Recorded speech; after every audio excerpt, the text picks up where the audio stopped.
And with the economy, I was looking for a viable company where a lot of people in Atlanta are unemployed because the unemployment rate is so high. So I needed to find something that was in a price point that they could afford to get in and get started, and then also an income where every week they could make money to put food on the table, you know, pay the car payment, pay the mortgage, because that's really what's going on right now in America. So that was important to me in looking at a company.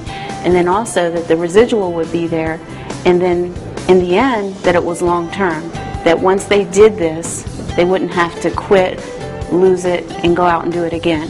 So I wanted something that they knew 10, 20 years would still be there, and that's what I found in Kaching Kaching.